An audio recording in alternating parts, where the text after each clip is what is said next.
السلام علیکم۔ دنیا ایک چوئنگم کی طرح ہے جو تھوڑی دیر کے لیے تو آپ کو بہت میٹھی اور بہت اچھی اور بہت چوئی لگتی ہے،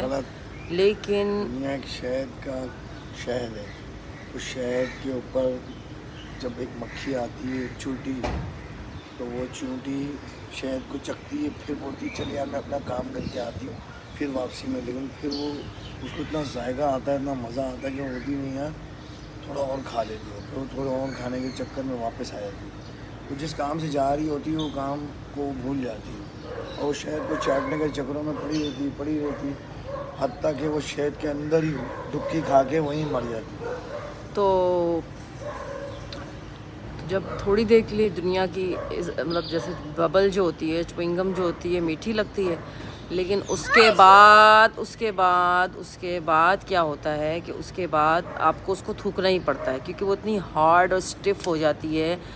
کہ آپ کا منہ دکھنے لگ جاتا ہے اور آپ کو اس کو تھرو کرنا ہی پڑتا ہے، اسپٹ کرنا ہی پڑتا ہے۔ اسی طریقے سے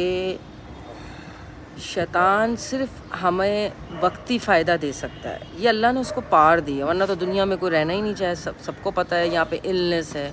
یہاں پہ سفرنگ ہے، یہاں پہ تکلیف ہے، یہاں پہ دکھ ہے، یہاں پہ درد ہے، خوشی بھی ہے۔ ظاہر سی بات ہے، اللہ تعالیٰ نے کہا ہے نا ان مع العسر یسرا،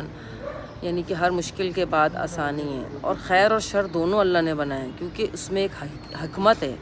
بغیر حکمت کے کوئی کام اللہ نے نہیں کیا، کیونکہ جس طرح ہم خیر سے اللہ کے قریب آتے ہیں، شر سے بھی اللہ کے قریب آتے ہیں۔ جیسے ایک ماں اپنے بچے سے اگر کوئی چیز لیتی ہے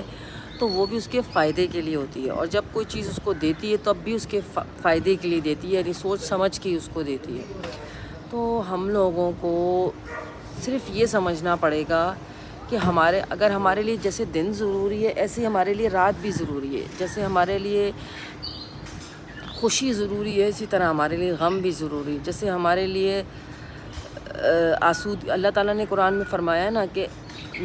ہمیں جو ہے اللہ تعالیٰ وہ آسودگی میں اور آسائش میں دونوں طریقے سے آزماتے ہیں۔ اب یہ اللہ تعالیٰ کی وزڈم ہے، ان کی حکمت ہے، ان کو پتہ ہے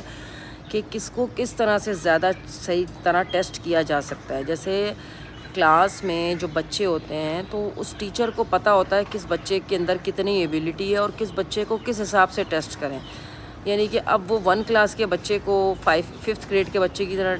ٹیسٹ نہیں کرے گی۔ تو اسی طریقے سے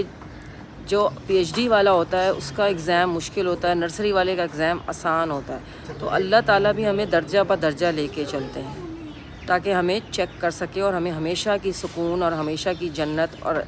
نعمتیں دے سکیں۔ جزاک اللہ۔